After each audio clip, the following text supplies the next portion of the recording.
మహా ఉన్నతమైన ప్రేమను బట్టి మరొకసారి మనము దైవ సన్నిధానములో చేరి ఈ రీతిగా ప్రభుని స్తుతించే భాగ్యాన్ని దేవుడు మనకు కలిగించినందుకు మనం ప్రభుని ఎంతగానో స్తుతించవలసిన వారమై ఉంటున్నాం. ప్రతి శనివారము మనము దైవ గ్రంథములో నుండి సామెతల గ్రంథాన్ని ధ్యానం చేస్తూ ఉన్నాం. ఈరోజు కూడా మరికొన్ని విషయాలు బైబిల్లో నుండి నేర్చుకుందాం. చిన్న ప్రార్థన చేసుకొని వాక్య భాగంలోనికి వెళదాం. పరిశుద్ధుడవైన మా ప్రియ పరలోకపు తండ్రి, మీ ఘనమైన శ్రేష్టమైన ఉన్నతమైన నామానికి స్తోత్రాలు చెల్లిస్తూ ఉన్నాము. ఈ రాత్రికాల సమయంలో మరొకసారి నీ పాద సన్నిధిలో మేమందరము కూడా చేరి ఉన్నాము. ఇప్పటి వరకు పాటల ద్వారా మీ నామాన్ని మీరు ఘనపరుచుకున్నారు తండ్రి. వాక్యము ద్వారా మీరు మాతో మాట్లాడమని ప్రార్థిస్తూ ఉన్నాం. నీ మాటలలోని పరమార్థమును మేము ఎరిగిన వారమై జాగ్రత్తతో జాగరూకతతో మా బ్రతుకులు ఎల్లప్పుడూ కూడా నిత్య జీవము కొరకై సిద్ధపరచమని ప్రార్థిస్తున్నాం. ఈ లోకములో ఉన్నవన్నీ ఒక రోజున గతించిపోతాయి కానీ నీ వాక్యము నిరంతరము నిలుస్తుంది అని వాక్యం చెబుతుంది. నీ వాక్యములో నిలిచే పరలోకములో మేము నిత్యము జీవించేవారిగా మమ్మలను సిద్ధపరచమని ప్రార్థిస్తున్నాం. నీ వాక్య క్రమములో మీరు మమ్మలను పెంచండి. నీ జ్ఞానముతో మమ్మలను నడిపించమని ప్రార్థిస్తూ ఉన్నాం. ఈ దినమందు మరొకసారి మేము సామెతల గ్రంథములో కొన్ని విషయాలు నేర్చుకోవాలని ఆశపడుతుండగా నీ పరిశుద్ధాత్మ సహాయము నడిపింపు నాకు అనుగ్రహించండి. వినుచున్న వారికి మేలు కలిగించమని ప్రార్థన చేస్తూ మా ప్రభు, మా రక్షకుడు, మీ ప్రియ కుమారుడైన యేసుక్రీస్తు ప్రభు పేరట ప్రార్థించి స్తుతించి వేడుకుంటున్నాము తండ్రి. ఆమెన్. మంచిది. ప్రభునందు ప్రియులారా, దైవ గ్రంథములో నుండి మనం సామెతల గ్రంథాన్ని ధ్యానం చేస్తూ ఉన్నాం. సామెతల గ్రంథము అనగానే మనకు జ్ఞాపకానికి రావలసిన వ్యక్తి సొలొమోను. సొలొమోను జీవితములో అతడు రాసిన సామెతలు కానివ్వండి, అతడు రాసిన కీర్తనలు కానివ్వండి, అతడు రాసినటువంటి వృక్షశాస్త్రం కానివ్వండి, జంతుశాస్త్రము కానివ్వండి, అతడు దేవుడిచ్చినటువంటి జ్ఞానముతో పలికిన ప్రతి మాట దేవుడు ఏదైతే ఇష్టపడ్డాడో వాటన్నిటినీ తన గ్రంథంలో వ్రాయించటానికి దేవుడు కోరుకున్నాడు, ఇష్టపడ్డాడు. ఈ సామెతల గ్రంథంలో జ్ఞానము అనే మాట మనం ధ్యానం చేస్తూ ఉన్నాం. జ్ఞానము వీధులలో కేకలు వేయుచున్నదని, జ్ఞానము రాజ్యమార్గములలో అది మాట్లాడుతుందని, అది ప్రతి సందులోనికి, ప్రతి ఒక్క సంత వీధిలోనికి వెళ్ళి ప్రకటిస్తుంది అని మనం చెప్పుకుంటున్నాం. ఆ జ్ఞానము ఎవరో కాదని, ఆ జ్ఞానము యేసుక్రీస్తేనని దేవుని వాక్యములో మనము చూసాం. ప్రియులారా, ఈరోజు మరికొన్ని సంగతులు దేవుని వాక్యములో నుండి చూద్దాం. సామెతల గ్రంథము 8వ అధ్యాయము. సామెతల గ్రంథము 8వ అధ్యాయము 12వ వచనం వరకు మనం ధ్యానం చేశాం. ఈరోజు మనం 13వ వచనాన్ని వాక్యములో నుండి చదువుకుందాం. బైబిల్ గ్రంథములో నుండి సామెతల గ్రంథము 8వ అధ్యాయము 12వ వచనాన్ని మనము 13వ వచనాన్ని చదువుకుందాం. యెహోవాయందు భయభక్తులు కలిగి ఉండుట చెడుతనమును అసహించుకొనుటయే, గర్వము, అహంకారము, దుర్మార్గత, కుటిలమైన మాటలు నాకు అసహ్యములు. చాలండి. ప్రియులారా, జ్ఞానము మాట్లాడుతున్న మాటలివి, జ్ఞానములో ఉన్నటువంటి సంగతులివి, జ్ఞానము తెలియచేస్తున్నటువంటి విషయాలు ఇవి. ఇక్కడ వాక్యములో మనము చూస్తే జ్ఞానము మనకు ఏమని నేర్పుతుంది, జ్ఞానము మనకు ఏం బోధిస్తుంది, జ్ఞానము మనతో ఏం మాట్లాడుతుంది అని మనము ఆలోచిస్తే, యెహోవా యందు భయభక్తులు కలిగి ఉండుట చెడుతనమును అసహ్యించుకొనుటయే అని మాట్లాడుతుంది. యెహోవా యందు ఏం కలిగి ఉండుట? భయభక్తులు కలిగి ఉండుట. ఏమి అసహ్యించుకొనుట? చెడుతనమును అసహ్యించుకొనుటయే అని వాక్యంలో చూస్తున్నాం. దేవుని యందు భయభక్తులు అనే రెండు ప్రాముఖ్యమైన గుణ లక్షణాలు ఇక్కడ ఉన్నాయి. ఒకటి భయము, రెండవది భక్తి. భయము, భక్తి. దేవునిలో కొనసాగే ప్రతి ఒక్కరూ, దేవుని నమ్మిన ప్రతి ఒక్కరూ, రక్షించబడిన ప్రతి ఒక్కరూ, మేము ప్రభువును నమ్ముకున్నామండి, ప్రభువునందు విశ్వాసం ఉంచామండి, మేము రక్షించబడ్డామండి అనే ప్రతి ఒక్కరి జీవితంలో ఈ రెండు చాలా ప్రాముఖ్యంగా ఉండాలండి. ఏంటది? భయము, భక్తి. ఈ రెండు ఉండాలి. చాలాసార్లు మనలో కనబడుతుంది ఏంటంటే, కొంతమందిలో భయము ఉంటే భక్తి ఉండటం లేదు, భక్తి ఉంటే భయం ఉండటం లేదు. భయం ఉంటే భక్తి ఉండటం లేదు, భక్తి ఉంటే భయం ఉండటం లేదు. ఇక్కడ రెండిటిని ఎందుకు కలిపాడంటే, రెండిటిలో ఏది లేకపోయినా ప్రమాదమే. భయము లేకపోయినా ప్రమాదమే, భక్తి లేకపోయినా ప్రమాదమే. భయము అనేటువంటిది ప్రతి క్రైస్తవుని జీవితంలో ఉండాలి. మనిషికి భయము అనేటువంటిది ఒకటి రెండు రకాలు. మనిషి తప్పు చేసినప్పుడు భయపడే భయం వేరు, దేవుని యందు విశ్వాసము ఎదుగుతున్నప్పుడు జాగ్రత్తగా బ్రతకాలనే భయము వేరు. మళ్ళీ చెబుతున్నాను వినండి. ఒక వ్యక్తి తప్పు చేసినప్పుడు హృదయములో ఉండే భయము వేరు, అదొక భయం. దానికి మీకు ఒక విషయాన్ని చెబుతాను. దేవుడు మొదటి మనుషుడైనటువంటి ఆదామును చేసి తనకు సాటి అయిన సహాయముగా భార్యనిచ్చి వారిని ఏదేనులో పెట్టి, ఈ చెట్టు ఫలము మీరు తినొద్దు అన్నాడు. మంచి చెడ్డల తెలివినిచ్చు వృక్ష ఫలము మీరు తింటే చచ్చెదరు అని చెప్పినట్లుగా వాక్యంలో మనం చూస్తున్నాం. మరి ఆదాము తిన్నాడా లేదా? ఏమండి, ఆ ఫలము అవ్వ ఆదాములిద్దరు తిన్నారా లేదా?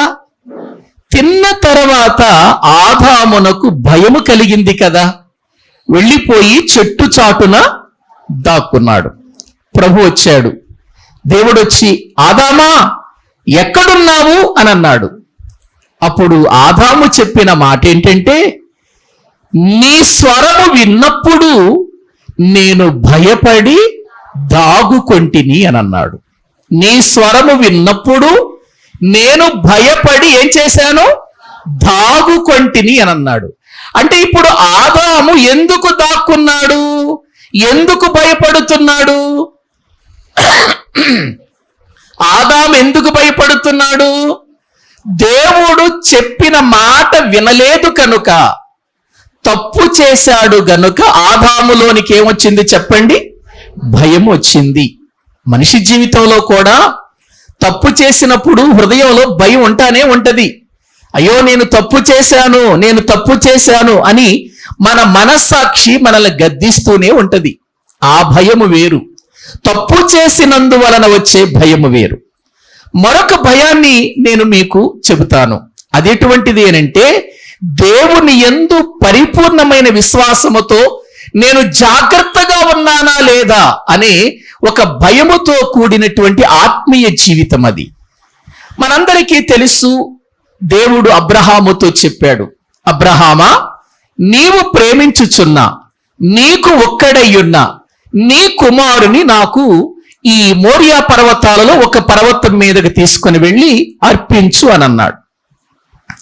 అబ్రహాము ఇస్సాకును తీసుకొని మోరియా పర్వతాలలో దేవుడు చూపించిన పర్వతం మీదకు వెళ్ళి ఒక బలిపీఠము కట్టి కట్టెలు పేర్చి దాని మీద ఇస్సాకును పడుకోబెట్టి ఇస్సాకును చంపటానికి కత్తి ఎత్తాడు. ఎత్తినప్పుడు దేవుడప్పుడు అబ్రహాముతో ఏం మాట్లాడుతున్నాడో చూడండి ఒకసారి. ఆది కాండము బైబిల్ గ్రంథములో చూద్దామండి. మనము చూడగలిగితే 22వ అధ్యాయము, ఆది కాండము 22వ అధ్యాయము వాక్యములో నుండి 12వ వచనాన్ని మనము చదువుకుందాం. ఆది కాండము 22వ అధ్యాయము 12వ వచనాన్ని మనము చదువుకుందాం. అప్పుడు ఆయన, ఆ చిన్నవాని మీద చెయ్యి వేయకుము, అతనినేమియూ చేయకుము, నీకు ఒక్కడయ్యున్న నీ కుమారుని నాకియ్య వెనుక తీయలేదు కనుక నీవు ఎవరికి భయపడువాడవు? దేవునికి భయపడువాడవు అని అన్నాడు. ఇక్కడ మీరు గమనించండి, ఆదాము భయపడిన భయము వేరు, అబ్రహాము భయపడిన భయము వేరు. ఆదాము ఎందుకు భయపడ్డాడు? తప్పు చేశాడు కాబట్టి భయపడ్డాడు. ఆదాము జీవితంలో ఉన్న భయం ఏంటంటే తప్పు చేశాడు కాబట్టి భయపడ్డాడు. అబ్రహాము భయం ఏంటి? దేవుని మాట నేను వినకపోతే, దేవుని మాటకు నేను లోబడకపోతే ఏ శిక్ష నా మీదకి వస్తుందోననే భయము ఎవరిది? అబ్రహాముది. అందుకే అబ్రహాము జీవితములో ప్రియులారా ఒక భయము కలిగి ఉన్నాడు. అది ఆధ్యాత్మికమైన భయం, అది దేవుని ఎడల భయం. నేనే తప్పు చేస్తే దేవుని శిక్ష పొందుకుంటాను, నేను ఆత్మీయ జీవితంలో ఎక్కడ వెనుకంజ వేస్తే నేను దేవునికి విరోధినైపోయి దేవుని యందు నుండి నా మీదకు ఉగ్రత వస్తుందేమోనని భయంతో బ్రతికే ఆత్మీయ జీవితం అది.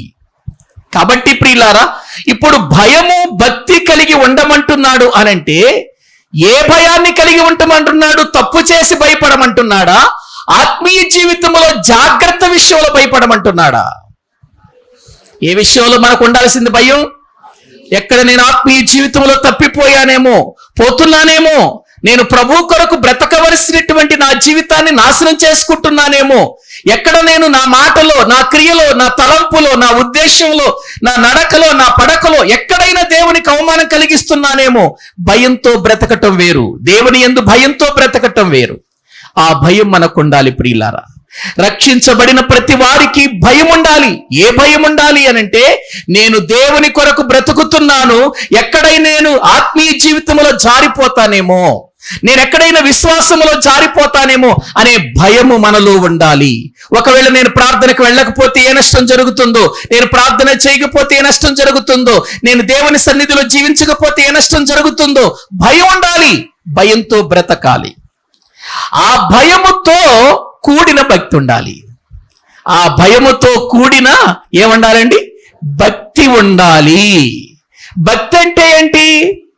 భక్తి అంటే దేవుని మందిరానికి రావటం, కూర్చోవటం, పాటలు పాడటం, కాసేపు వాక్యం విని వెళ్ళిపోవటం కాదు. భక్తి అంటే, భక్తి యొక్క విధానం ఏంటి అంటే, దేవుని వాక్యము మనతో మాట్లాడుతున్నప్పుడు వాక్యానుసారమైన జీవితము కలిగి మన బ్రతుకులను జాగ్రత్తగా నడిపించుకోవటమే భక్తి అనే విషయాన్ని మనము తెలుసుకోవాలి. అందుకే ఇక్కడ ఏమంటున్నాడంటే, దేవుని యందు భయభక్తులు అనేటువంటి మాట వచ్చేసరికి ఆ వ్యక్తి జీవితములో ఎప్పుడు కూడా చెడుతనాన్ని అసహించుకుంటాడు, చెడుతనాన్ని జరిగించటానికి ఇష్టపడడు. దేవుని యందు భయము భక్తి కలిగినటువంటి వాడు ఏం చేయటానికి ఇష్టపడడు? చెడుతనమును జరిగించటానికి ఇష్టపడడు. మనందరికీ దైవ గ్రంథంలో యోసేపు తెలుసండి. యోసేపు మనందరికీ తెలుసు. యోసేపు జీవితములో యోసేపు అన్నలందరూ తప్పులు చేస్తున్నారు, కానీ యోసేపు మాత్రం ఏ తప్పు చేయకుండా బ్రతుకుతున్నాడు. తన అన్నలు తప్పు చేస్తుంటే ఆ తప్పును తీసుకొని వెళ్ళి ఎవరికి చెబుతున్నాడు? తన తండ్రికి చెబుతున్నాడు. ప్రియులారా గ్రహించండి, ఆ యొక్క సమయంలో ఇక్కడ యోసేపు యొక్క జీవితాన్ని చూస్తే, యోసేపు అన్నలు ఆ యొక్క విధానం చూసి, అంటే వారు చేస్తున్న తప్పును తండ్రికి చెబుతున్న విధానాన్ని చూసి యోసేపు మీద వాళ్ళు ఏం చేశారు? పగబట్టారు. ఆ పగబట్టారు. ఎందుకు పగబట్టారు? యోసేపు మీద ఎందుకు పగబట్టారు? యోసేపు వాళ్ళకి ఏమైనా ద్వేషం చేశాడా? వాళ్ళకి ఏమైనా అన్యాయం చేశాడా? వాళ్ళని ఏమైనా అనరాని మాటలు ఏమైనా అన్నాడా? వాళ్ళతో గొడవలు ఏమైనా పెట్టుకున్నాడా? లేదు. వాళ్ళు చేస్తున్నటువంటి తప్పు కనుక ఆ తప్పును నా తండ్రికి చెబితే నా తండ్రి ఆ తప్పును ఏం చేస్తాడు? సరి చేస్తాడు. నా అన్నలు కూడా పరిశుద్ధంగా బ్రతకాలని ఒక కోరిక యోసేపులో ఉంది. కానీ యోసేపులో తన అన్నల మీద పగ గాని, ద్వేషం గాని, అసూయ గాని, కక్ష గాని అవేమీ లేవండి. అయినా అన్నలు పగబట్టారు, అతనికి వచ్చిన కళలను బట్టి పగబట్టారు, అతడు చేస్తున్న పనులను బట్టి పగబట్టారు. చివరికి అతన్ని కొట్టారు, అమ్మివేశారు. ప్రియులారా, ఆ రీతిగా యోసేపు వెళ్ళిపోయాడు. ఎక్కడికి? ఐగుప్తు దేశానికి వెళ్ళిపోయాడు. చివరికి అక్కడ ఐగుప్తు ప్రధానిగా నిలబడ్డాడు. కరువు కాలంలో యాకోబు తన కుమారులను పిలిచి, కరువు వచ్చింది, ఐగుప్తు దేశానికి వెళ్ళి ఇదిగో అక్కడ ధాన్యం అమ్మబడుతుంది కాబట్టి ధాన్యం తీసుకొనుక్కొని రండి అని పంపించాడు. అక్కడ ఎవరున్నారు అధికారిగా? ఐగుప్తులో యోసేపు ఉన్నాడు. అప్పుడు యోసేపు ఏం మాట్లాడుతున్నాడు ఒక మాట చూడండి వాక్యములో. ఆది కాండము, దేవుని వాక్యములో ప్రియులారా మనము చూడగలిగితే ఆది కాండము 42వ అధ్యాయము 18వ వచనం చదవండి. 18వ వచనం. 3వ దినమున యోసేపు వారిని చూచి, నేను దేవునికి భయపడువాడను. చూసారా యోసేపు ఏమంటున్నాడు చెప్పండి? తన అన్నలతో మాట్లాడితే ఏమంటున్నాడు? నేను మిమ్మల్ని నాశనం చేసేవాడిని కాదు. ఎందుకంటే అన్నలను గుర్తుపెట్టాడు యోసేపు. మిమ్మల్ని నేను నాశనం చేసేవాడును కాదు, నేనెవరినో తెలుసా? దేవునికి భయపడువాడను. అంటే తన భక్తి జీవితాన్ని ఎలా కొనసాగించుకుంటున్నాడు చెప్పండి? భయముతో తన భక్తి జీవితాన్ని కొనసాగించుకుంటున్నట్లుగా మనం చూస్తుంటున్నాం. వాస్తవానికి యోసేపు కాలములో తన చేతిలో ప్రియులారా ఒక గ్రంథం లేదు, మనలాగా ఒక పరిశుద్ధ గ్రంథం లేదు. యోసేపు చేతిలో నిజంగా ఆ గ్రంథము లేకపోవటం ఒక ఎత్తైతే, అతనికి బోధ చేసే వాళ్ళు ఎవరైనా ఉన్నారా ఐగుప్తు దేశంలో?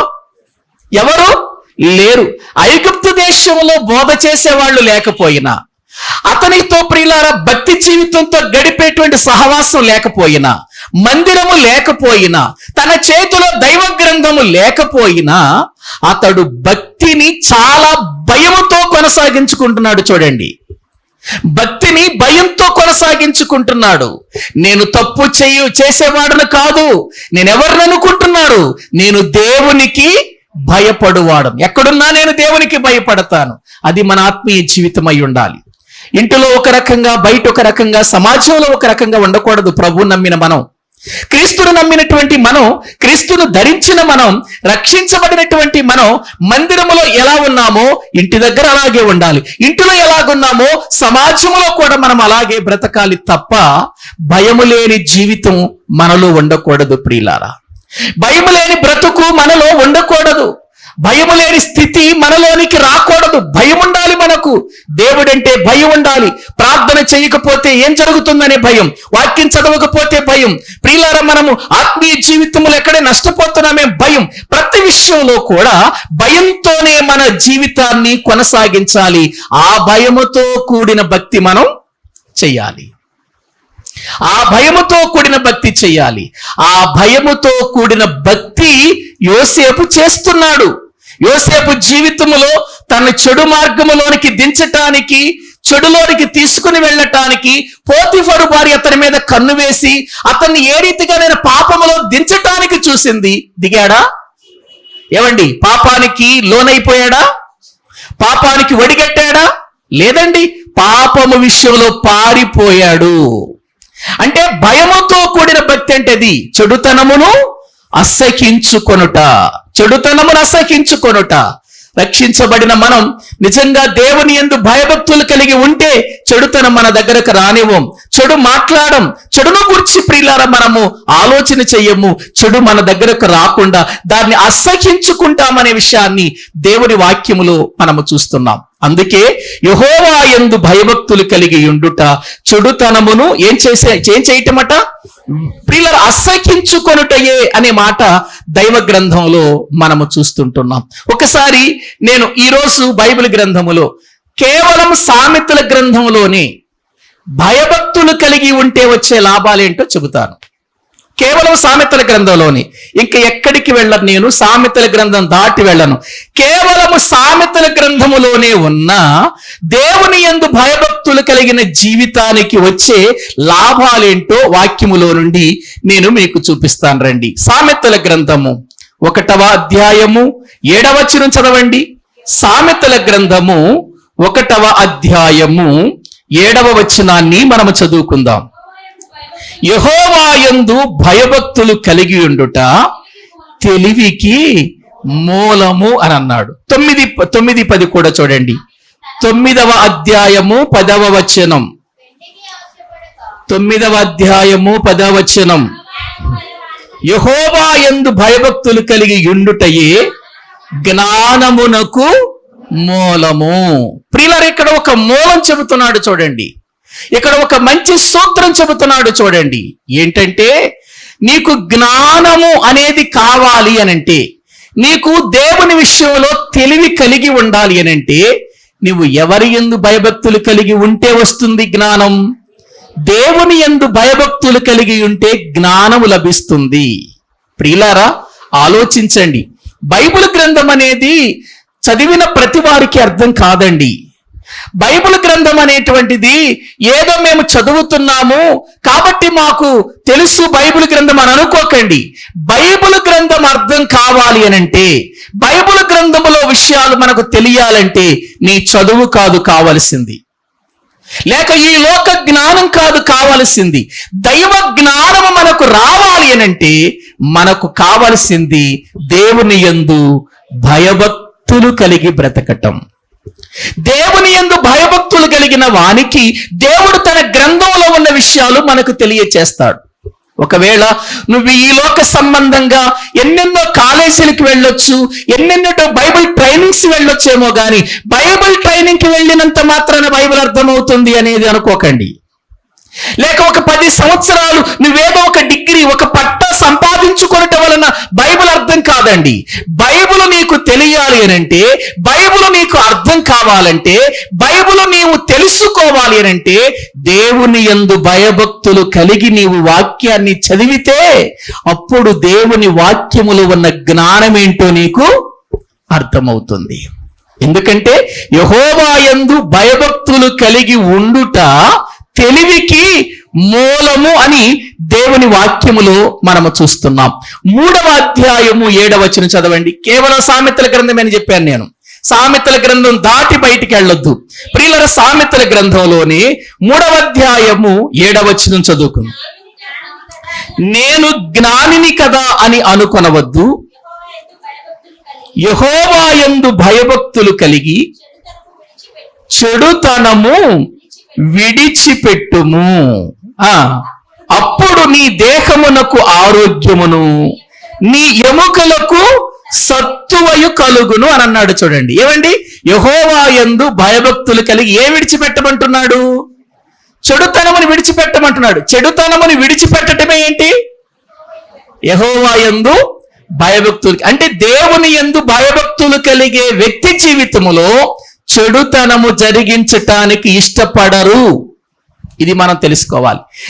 ఎవరైతే దేవుని యందు భయభక్తులు కలిగి చెడుతనమును అసహించుకుంటే అప్పుడు నీ దేహానికి ఏం కలుగుతుందన్నాడు? ఆరోగ్యం. ప్రియులారా, ఎన్నోసార్లు మనం బలహీనమైపోతాం, ఎన్నోసార్లు అనారోగ్యం పాలైపోతాం, ఎన్నోసార్లు మన జీవితంలో ప్రియులారా ఎటువంటి మందులు వాడినా కూడా మనకు స్వస్థత కలగదు. కానీ బైబిల్ చెబుతుంది, మనము దేవుని యందు భయభక్తులు కలిగి ఉంటేనట దేవుడు మన దేహానికి ఏం కలిగిస్తాడట? ఆరోగ్యం. అనారోగ్యం వచ్చినప్పుడు ప్రియులారా దేవుడు మనల్ని బాగు చేస్తాడు. ప్రియులారా, మనకు బలహీనతలు, శరీర బలహీనతలు వచ్చినప్పుడు దేవుడు స్వస్థపరుస్తాడు. దేవుడు ఆరోగ్యవంతులుగా ఎందుకు చేస్తాడంటే మనము దేవుని యందు భయభక్తులు కలిగి ఉన్నాము కనుక అలా చేస్తాడు. నీ యొక్క దేహమునకు ఆరోగ్యమును నీ ఎముకలకు ఏం కలిగిస్తానంటున్నాడు? సత్తువ అంటే బలం. నీ యొక్క ఎముకలకు బలం దేని వల్ల కలుగుతుంది? దేవుని యందు భయభక్తులు కలిగి ఉండటం వలన అని దేవుని వాక్యంలో మనము చూస్తుంటున్నాం. ప్రియులారా, మరి ఈ రోజున క్రైస్తవులుగా మనము ఆలోచించవలసిన విషయం ఏంటంటే, చాలా మంది దేవుని మందిరానికి వెళుతున్నారు, దేవుని సన్నిధికి వెళుతున్నారు, పాటలు పాడుతున్నారు, వాక్యం వింటున్నారు, వాక్యం చదువుతున్నారు, ప్రార్థన చేస్తున్నారు. కానీ దేవుని యందు భయభక్తులున్నాయా? దేవుని యందు భయభక్తులతో పాట పాడాలండి. పాట పాడుతుంటే దేవుని యందు భయభక్తులతో ప్రార్థన చేయాలండి. దేవుని యందు భయభక్తులతో వాక్యం చదవాలండి. దేవుని యందు భయభక్తులతో వాక్యాన్ని ధ్యానించాలండి. దేవుని యందు భయభక్తులతో వాక్యాన్ని ప్రకటించాలండి. దేవుని యందు భయభక్తులతోనే మన ఆత్మీయ జీవితం అంతా కొనసాగాలి.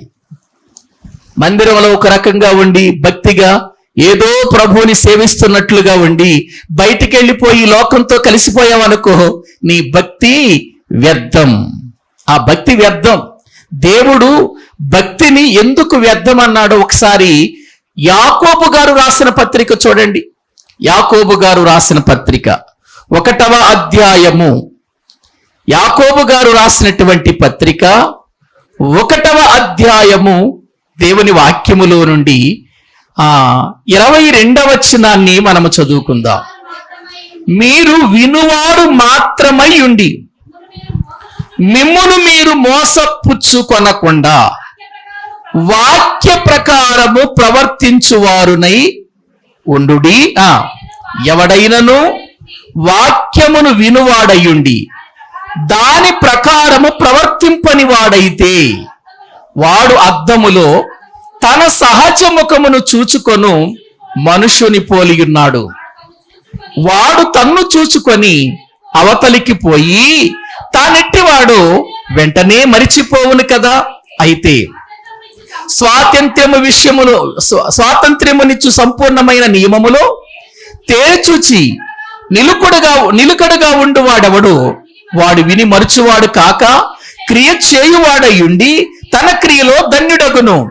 ఎవడైనను నోటికి కళ్ళెము పెట్టుకొనక తన హృదయమును మోసపరుచుకొనుచు భక్తి గలవాడునని అనుకుని ఎడల వారి భక్తి వ్యర్థమే అన్నాడు. ఏమండి, భక్తి వ్యర్థమా? భక్తి వ్యర్థమేంటి? వాని భక్తి వ్యర్థమే అన్నాడు. ఎందుకు అన్నాడు? వాని భక్తి అర్థమంటే కేవలం వింటారు వీళ్ళంతే.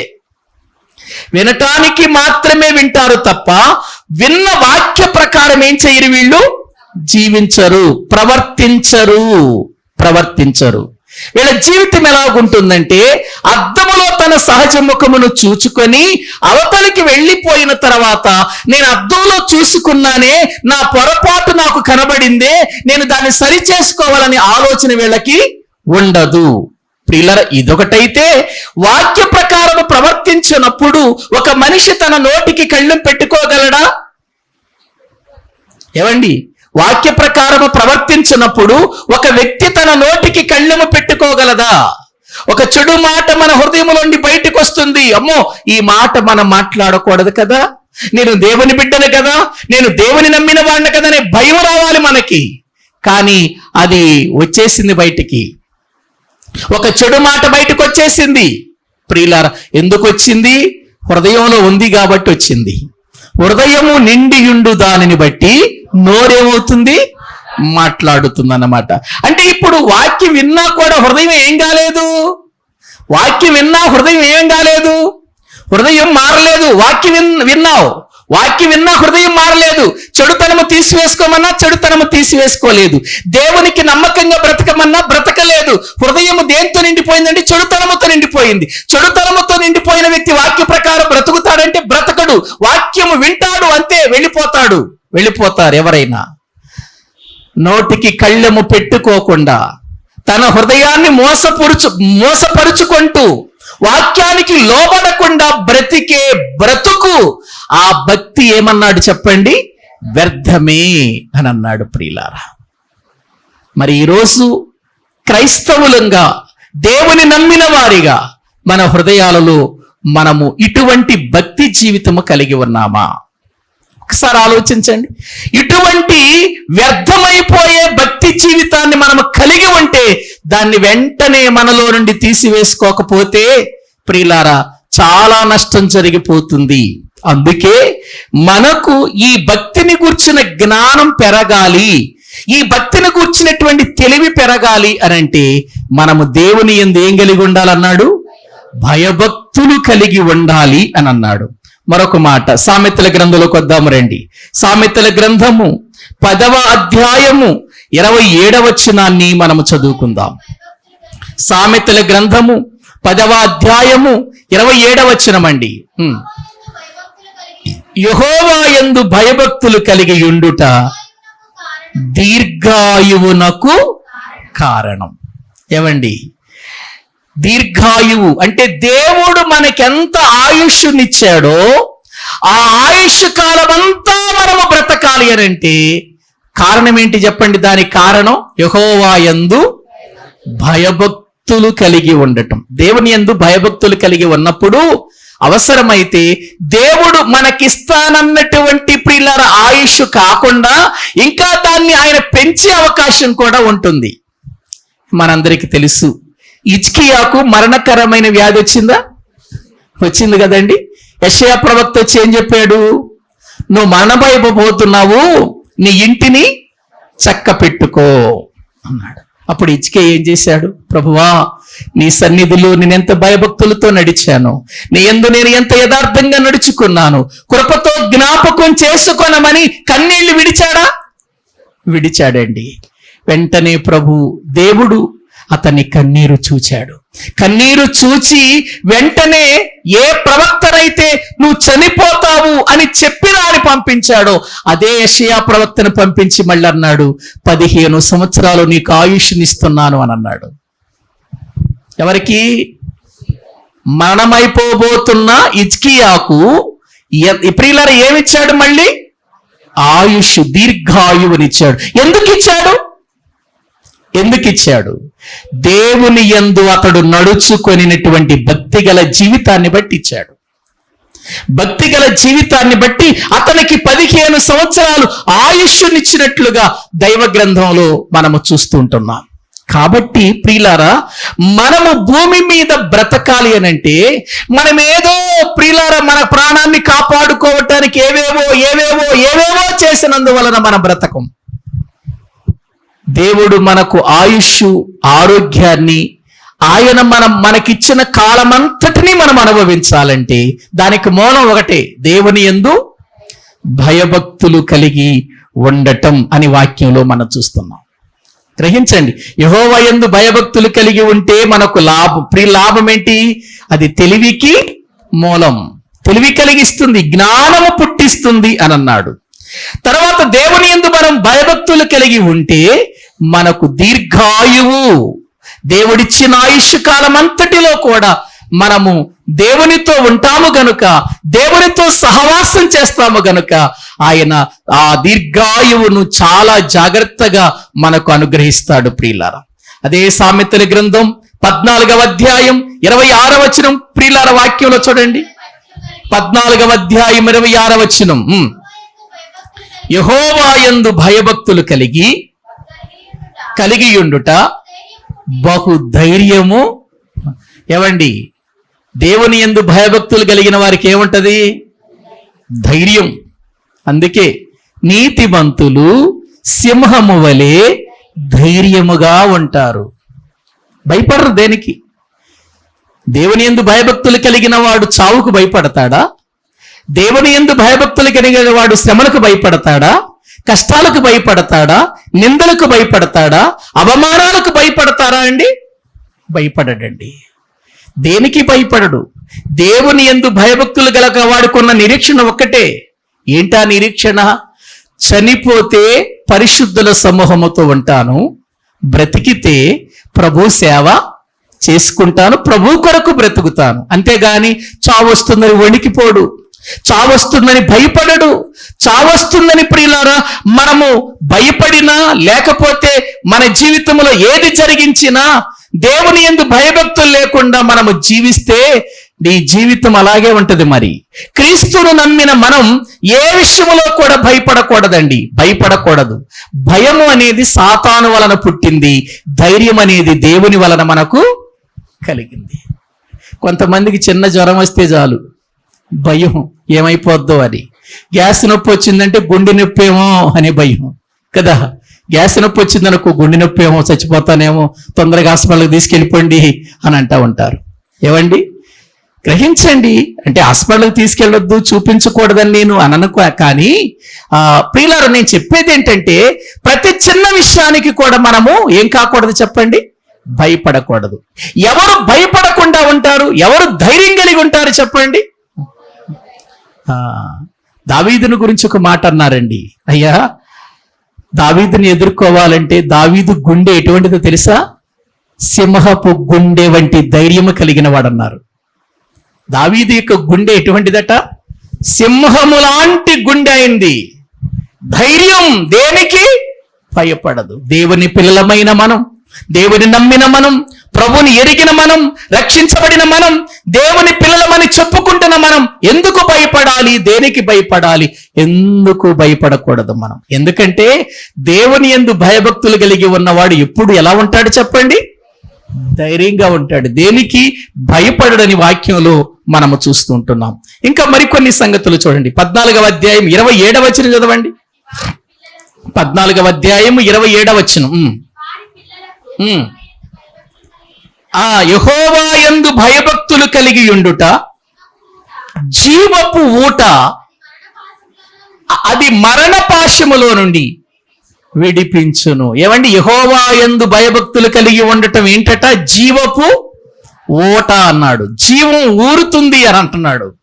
మీకు అర్థమవటానికి అదే ఇంకొక మాట చూడండి. 19వ అధ్యాయం 23వ వచనం చదవండి. అదే సామెతల గ్రంథం 19వ అధ్యాయం 23వ వచనం. యెహోవా యందు భయభక్తులు కలిగి ఉండుట ఏ సాధనం? జీవ సాధనము. అది కలిగిన వాడు అపాయము లేకుండా బ్రతుకును అని అన్నాడు. చూసారా ప్రియులర, వాక్యంలో మనము చూస్తే దేవుని యందు భయభక్తులు కలిగిన వాడు, దేవుని యందు భయభక్తులు కలిగిన వానికి ప్రియులర దేవుడు జీవపు ఊట మరణపాశములో నుండి, అపాయములో నుండి అదేం చేస్తుంది చెప్పండి? మనల్ని తప్పిస్తుంది. నిజంగా ప్రియులారా, దేవుని సన్నిధానములో మనము నమ్మకముగా యథార్థంగా దేవుని యందు భయభక్తులు కలిగి ఉంటే మరణపాశముల నుండి తప్పించిన సందర్భాలు బైబిల్లో మనకు ఎన్నో ఉన్నాయి కదా.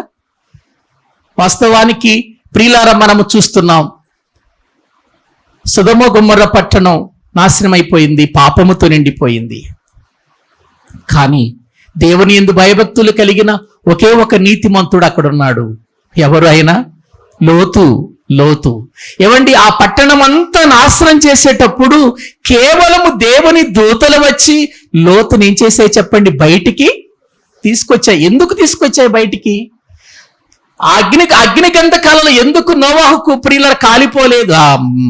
ఆ లోతు ఎందుకు కాలిపోలేదు? ఎందుకు అతడు తప్పించబడ్డాడు? ఎందుకు అపాయం నుండి కాపాడబడ్డాడు? అంటే అతడు నీతిమంతుడు, దేవుని యందు భయభక్తులు కలిగిన వాడు. నోవాహు కూడా అంతే కదా. జలప్రళయములో ప్రియులారా దేశమంతా లేక లోకమంతా కూడా నాశనం అయిపోతే ఒక నోవాహు కుటుంబాన్ని దేవుడు ఎందుకు ఎన్నుకున్నాడంటే నోవాహు దేవుని యందు భయభక్తులు కలిగి ఉన్నాడు. అపాయాలలో ఏం చేశాడు? వాళ్ళని కాపాడాడు. షడ్రకు మేషకు అబేద్నెగోలు అగ్నిగుండంలో వేశారు. అవి కాలిపోయారా? అగ్నిగుండంలో కాలిపోయారండి? కాలిపోలేదు. ఎందుకు కాలిపోలేదు? 4వ వాడు వచ్చాడు, అంటే దేవదూత వచ్చి వారిని అగ్ని వాసన కూడా అంటకుండా ఏం చేసింది? లోపల కాపాడింది. సింహపు బోనులో ధాన్యాలను వేశారు. ప్రియులారా, సింహాలు ఏమైనా చేసినాయా? అంటే ఈ అపాయాలన్నిటి నుండి కూడా తప్పించటానికి కారణం ఏంటి? దేవుడు వాళ్ళని యెహోవా యందు ఏం కలిగి ఉన్నారు? వాళ్ళు భయభక్తులు కలిగి ఉన్నారండి. భయభక్తులు కలిగి ఉన్నారు. దేవుని యందు భయభక్తులు కలిగి ఉన్నటువంటి వారిని దేవుడు ప్రియులారా జీవపు ఊట మరణపాశములో నుండి వారిని ఏం చేస్తాడు? తప్పిస్తాడు అని దేవుని వాక్యములో మనము చూస్తుంటున్నాం ప్రియులారా. సామెతల గ్రంథంలో 22వ అధ్యాయం 4వ వచనం చదవండి. 22వ అధ్యాయం 4వ వచనం. యెహోవా యందు భయభక్తులు కలిగి ఉండుట వినయమునకు ప్రతిఫలము. యెహోవా యందు భయభక్తులు కలిగి ఉండటం వినయమునకు ఏంటట? ప్రియులారా ప్రతిఫలము అని వాక్యములో మనము చూస్తుంటున్నాం. అంటే యెహోవా యందు భయభక్తులు కలిగి ఉంటే వినయం ఉంటుంది. ఆ వినయానికి ఏముంటుంది చెప్పండి? ప్రతిఫలము కూడా ఉంటుంది. మరి వినయం ఉందా మనకు? విధేయత ఉందా? తగ్గించుకునే స్వభావం ఉందా? ప్రియులరా, సహించుకునే స్వభావం ఉందా మనకు? ఒకసారి ఆలోచించండి. దేవుని యందు భయభక్తులు కలిగినటువంటి వారికి ఇటువంటి అనుభవాలన్నీ కూడా ఉంటాయండి. అదే ఒకవేళ దేవుని యందు భయభక్తులు కలిగిన స్త్రీ అనుకోండి, ఏమన్నాడు తెలుసా? దేవుని యందు భయభక్తులు కలిగిన స్త్రీ కొనియాడబడును అని అన్నాడు. చూడండి, అదే సామెతల గ్రంథం 31వ అధ్యాయము 10వ వచనం. 31:10.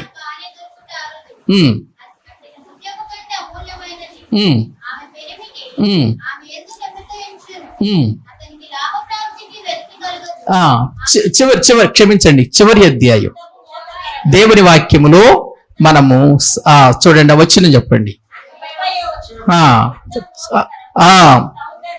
వ్యర్థము యెహోవా యందు ఉంది. నిజంగా ప్రియులారా, ఒకసారి ఆలోచించండి. ఇప్పుడు దేవుని యందు భయభక్తులు కలిగి ఉండటం మనకి ఎంత మేలో ఒకసారి మీరు ఆలోచించండి. ఇంకా మీరు దేవుని వాక్యములో మనము చూస్తే ప్రియులారా, బైబిల్ గ్రంథములో ఆది కాండం నుంచి ప్రకటన గ్రంథం వరకు మీరు దేవుని యందు భయభక్తులు కలిగిన వారి జీవితాలు చూడండి, పరిశీలన చేయండి. ఎక్కడెక్కడ దేవుని యందు భయభక్తులు కలిగి ఉన్న వాళ్ళు ఉన్నారో వారందరూ ఒక ప్రక్కన పెట్టండి. వాళ్ళ జీవితాలలో వారు దేవుని యొద్ద నుండి ఎటువంటి కార్యాలను చూడగలిగారు, ఎటువంటి మేలులు అనుభవించగలిగారు, ఎటువంటి ఆత్మీయ జీవితాన్ని వాళ్ళు కలిగి ఉన్నారో మనకు తెలుస్తుంది. అందుకే అంటాడు, దేవుని యందు భయభక్తులు కలిగి ఉండండి అని చెబుతాడు. చూడండి ఒకసారి సామెతల గ్రంథం 23వ అధ్యాయం 17వ వచనం. వాక్యములో నుండి 23వ అధ్యాయము 17వ వచనం.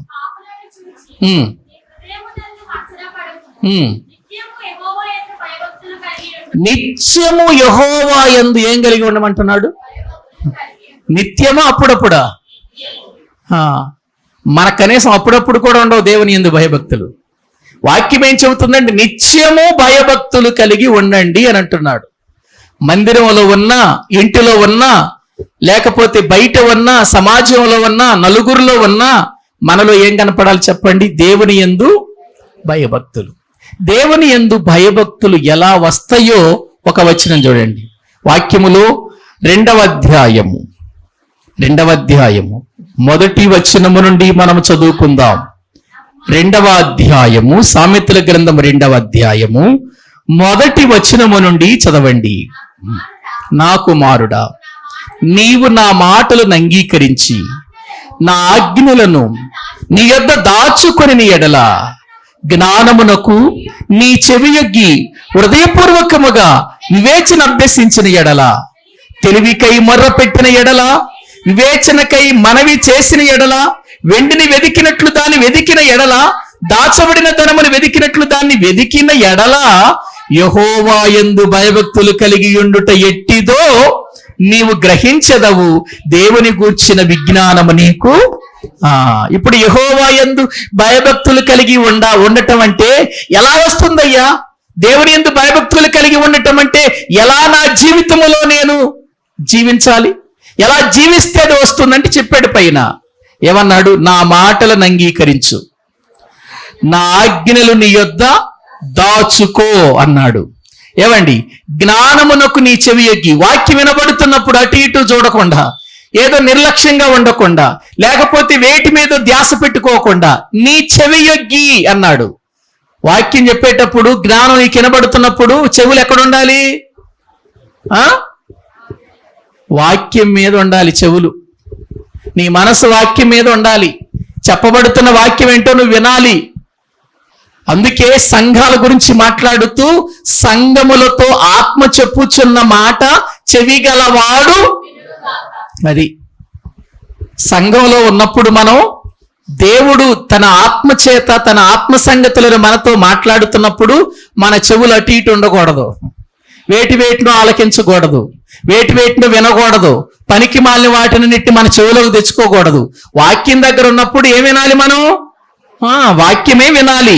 జ్ఞానమునకు నీ చెవియొగ్గి హృదయపూర్వకముగా నీవు వాటిని అభ్యసించిన ఎడల, ఆ వివేచన అభ్యసించిన ఎడల, మొర పెట్టేటప్పుడు తెలివి కావాలని మొరపెట్టాలి సొలొమోన్ లాగా. వివేచనకై మనవి చేసిన ఎడల, వెండిని వెదికినట్లు దాన్ని వెదికిన ఎడల, దాచబడిన ధనమును వెదికినట్లు దాన్ని వీటన్నిటిని గురించి చెప్పుకున్నాం మనం మొదట్లో. ఏమండి, వీటన్నిటిని గురించి వివరంగా మనం చెప్పుకున్నాం కదా. అలా మనం చేయగలిగితే దేవుని విషయంలో, అప్పుడు మన జీవితంలో యెహోవా యందు భయభక్తులు కలిగి ఉండటం ఏంటో మనకు తెలుస్తుంది.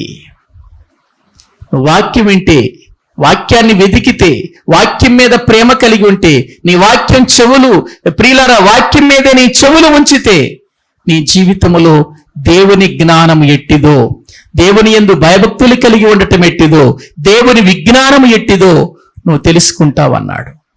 గ్రహించండి, మన చెవులు వాక్యం మీద ఉంటే, వాక్యం మీద మనము ప్రియులారా మన యొక్క మనస్సు ఉంచగలిగితే, నిజంగా ఎంత అద్భుతాలు, ఎన్ని గొప్ప కార్యాలు దేవుని వాక్యములో ఉన్నటువంటి సంగతులను తెలుసుకొని మనము జీవించటానికి ఎంత తాపత్రయపడతామో తెలుసండి. మీరు వాక్యాన్ని నిజంగా ప్రేమతో, భయభక్తులతో, చాలా చక్కగా మీ మనస్సు దేవుని మీద పెట్టి, పరిశుద్ధాత్మ సహాయంతో బైబిల్ చదవండి మీరు నిజంగా మీకు ఎంత జ్ఞానం లభిస్తుందో. నిజమండి, దేవుని యందు భయభక్తులు కలిగి బ్రతకాలి. నేను కూడా దేవుని యందు భయభక్తులు కలిగి జీవించాలి. కొన్నిసార్లు నేను వాక్యం చదువుతున్నప్పుడు ప్రియులారా నాకు తెలియకుండానే పశ్చాత్తాపం వచ్చేస్తుంది. వాక్యం చదువుతున్నప్పుడు అండి, వింటున్నప్పుడే కాదు, చదువుతున్నప్పుడు, వాక్యం చదువుతున్నప్పుడే కొన్నిసార్లు ఆ వాక్యాన్ని చదువుతూనే నేను కన్నీళ్లు కార్చేస్తాను. ఎందుకంటే అంత గొప్ప సంగతులు ప్రియులారా, ఎన్నోసార్లు ఆ వాక్యం చదివినా, ఎన్నోసార్లు ఆ మాటలు విన్నా, ఎన్నోసార్లు ఆ వాక్యాన్ని ప్రకటించిన, ఆ వాక్యం దగ్గరకు రాగానే నిజంగా హృదయము ప్రియులారా ఎంతో ఉప్పొంగుతుందండి. బైబిల్ గ్రంథం యొక్క విలువను మనం తెలుసుకోవాలండి. ఏదో మందిరానికి వచ్చి అలా కాలక్షేపం కోసం కూర్చొని వెళ్ళిపోవటం కాదండి.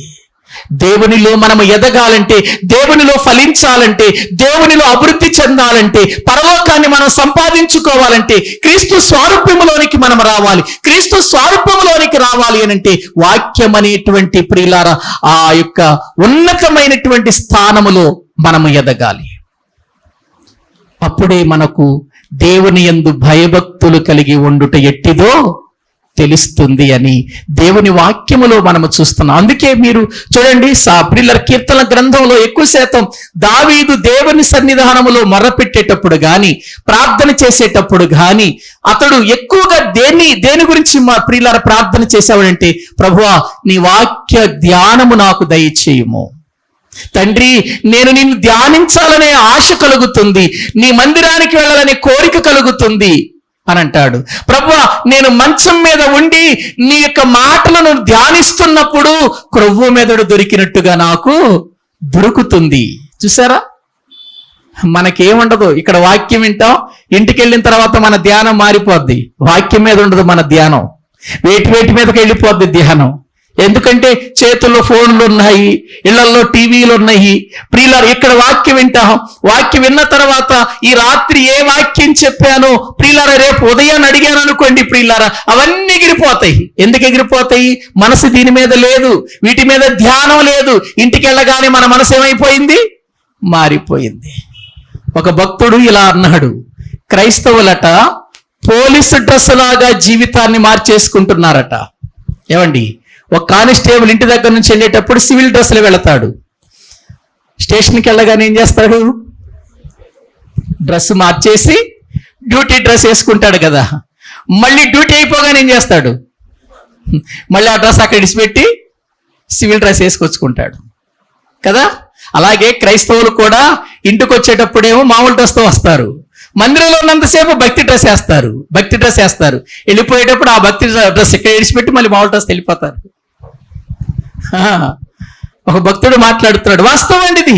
క్రైస్తవుల జీవితాల్లో ఇదిగో ఇక్కడ ఉన్నంత వరకే మనం భక్తులం, ఇక్కడ ఉన్నంత వరకే మనము ప్రియుల దేవుని పిల్లలు అనిపించుకుంటున్నాం. బయటికి వెళ్ళిపోయిన తర్వాత మన పరిస్థితులు వేరుగా మారిపోతున్నాయి. వద్దండి, చివరి దినాల్లో ఉన్నాం. ఆఖరి దినాల్లో ఉన్నాం. బ్రతిమలాడి చెబుతున్నాను, పరిస్థితులు బాగుండలేదు, జీవిత విధానాలు బాగుండలేదు, లోకం పరిస్థితులన్నీ తారుమారైపోతున్నాయి. ఇటువంటి పరిస్థితుల్లో మనము దేవుని యందు భయభక్తులు కలిగి ప్రియులారా, దేవుని సన్నిధిలో చెడుతనమును అసహించుకొని పరిశుద్ధమైన జీవితంతో, పవిత్రమైన బ్రతుకుతో దేవుని యందు భయము భక్తి రెండు కలిగి బ్రతుకుదాం. అటువంటి కృపలో మనము వర్ధిల్లునట్లుగా దేవుని సహాయాన్ని కోరుకుందాం. తలలు వంచండి, ప్రార్థన చేసుకుందాం. అందరూ కూడా తలలు వంచండి. దేవుని సన్నిధిలో కొన్ని నిమిషాలు మనం విజ్ఞాపన చేద్దాం. అందరూ కూడా తలలు వంచండి, ప్రార్థన చేసుకుందాం. ప్రభువా, చివరి దినాల్లో ఉన్నానయ్యా. నా భక్తి జీవితం ఎలా ఉంది? నా భక్తి భయంతో కూడినట్టుగానే ఉందా? లేకపోతే భయము విడిచి ఏదో భక్తి చేస్తున్నట్లు నేను నటిస్తున్నానా తండ్రి? ఈ రాత్రి వేళ నన్ను దర్శించు నాయన, నాతో మాట్లాడు నాయన. ఎందు భయభక్తులు కలిగి ఉంటే తెలివికి మూలమని వాక్యం చెబుతుంది. నీ ఎందు భయభక్తులు కలిగి ఉంటే అది నాయన జ్ఞానాన్ని పుట్టిస్తుందని వాక్యం చెబుతుంది. నీ యందు భయభక్తులు కలిగి ఉంటే అది ధైర్యాన్ని కలిగిస్తుందని వాక్యం చెబుతుంది. నీ యందు భయభక్తులు కలిగి ఉంటే అది జీవ సాధనమని వాక్యం చెబుతుంది. మరణ పాశములో నుండి అది మమ్మల్ని తప్పిస్తుందని వాక్యం చెబుతుంది. తండ్రి, నీ యందు భయభక్తులు కలిగి మేము ఉంటే అయ్యా, ఇదిగో ప్రభు నాయన, దీర్ఘాయువునకు అది కారణమని వాక్యం చెబుతుంది నాయన. భయభక్తులు కలిగిన జీవితము కలిగిన వారు లేఖనాలలో ఎంతో మంది ఉన్నారయ్యా. వారిని మేము మాదిరిగా పెట్టుకొని మా జీవితాలు కొనసాగించటానికి సహాయం చేయండి. ఎన్నోసార్లు ఆత్మీయ జీవితంలో పడిపోతున్నాం, ఎన్నోసార్లు ఆత్మీయ జీవితంలో జారిపోతున్నాం తండ్రి. మందిరములో నుంచి బయటికి వెళ్ళిన తర్వాత ఆలోచనలు మారిపోతున్నాయి, తలంపులు మారిపోతున్నాయి. అలానే రెండొద్దు ప్రభువా, నీ యొక్క ఉన్నతమైన ప్రేమ నా ఎడల చూపించేంత వరకు క్షేమంగా ఉంచారయ్యా. నిజంగా నా జీవితాన్ని బాగు చేయాలని, నన్ను తెత్తాలని, సరి చెయ్యాలని, సరైన భక్తితో నీలో జీవించాలని నువ్వు కోరుకుంటున్నావయ్యా. ఈ ప్రేమ ఎంత గొప్పది నాయన. కాబట్టి నాయన, ఆదాము లాంటి భయం కాదయ్యా, అబ్రహాము లాంటి భయం పెట్టండి. యోసేపు లాంటి భయము కలిగిన వ్యక్తులుగా మా బ్రతుకుల్లో పెట్టండి నాయన. అయ్యా, మా బ్రతుకులు, మా జీవితాలను పరిశీలన చేస్తున్నావయ్యా. మా మనసులు ఎలాగున్నాయో నీకు తెలుసు, మా ఆలోచనలు ఎలాగున్నాయో నీకు తెలుసు, మా తలంపులు ఎలాగున్నాయో తెలుసు. నీ మందిరావరణములకు వచ్చినటువంటి మేము ఏ స్థితిలో నిన్ను గణపరుస్తున్నామో నీకు తెలుసు అయ్యా. ఏదో అలవాటు ప్రకారంగా వచ్చి కొద్దిసేపు అలా కూర్చొని వెళ్ళిపోతున్నామేమో, ఒక బాధ్యత లేని స్థితిలో ఉంటున్నామేమో, ఒక భారము లేని జీవితాన్ని మేము కలిగి ఉంటున్నామేమో తండ్రి. మనల్ని క్షమించయ్యా. కన్నీటితో కూడిన ప్రార్థన, పశ్చాత్తాపముతో కూడిన ప్రార్థన, భారముతో కూడిన ప్రార్థన మాకు పెట్టండి నాయన. నశించిపోతున్న వారెంతో మంది మా గ్రామములో ఉన్నారు, మా గృహాలలో ఉన్నారు తండ్రి. వారు దేవునికి దూరముగా ఉన్నారయ్యా. నిత్య నరకానికి వాళ్ళు జారిపోతున్నారయ్యా. మా మరణం ఎప్పుడో మాకు తెలియదు, మా కాలము ముగింపు ఎప్పుడో మాకు తెలియదు నాయన. కాబట్టి మమ్మల్ని మేము తిట్టుకొని మా యొక్క జీవితాలు సరి చేసుకొని ఇతరుల కొరకు ప్రార్థించే వారిగా మమ్మల్ని చెయ్యండి. అందరము కూడా కొన్ని నిమిషాలు మోకాళ్ళతోని ప్రార్థన చేద్దామండి. ప్రభు పాదాలు పట్టుకొని ప్రార్థన చేద్దామండి. మనం ప్రార్థన లేకపోవటం వల్లనే అనేక కార్యాలు చూడలేకపోతున్నాం, దేవుని యందు భయభక్తులు కలిగి ఉండలేకపోతున్నాం, చెడుతనాన్ని అసహించుకోలేకపోతున్నాం. ప్రభువా దర్శించయ్యా. ఈ రాత్రి నాతో మాట్లాడు నాయన. ఈ రాత్రి నన్ను దర్శించు నాయన. నాతో మాట్లాడు ప్రభువా. నీ బలమైన కార్యాలు చేయండి అయ్యా.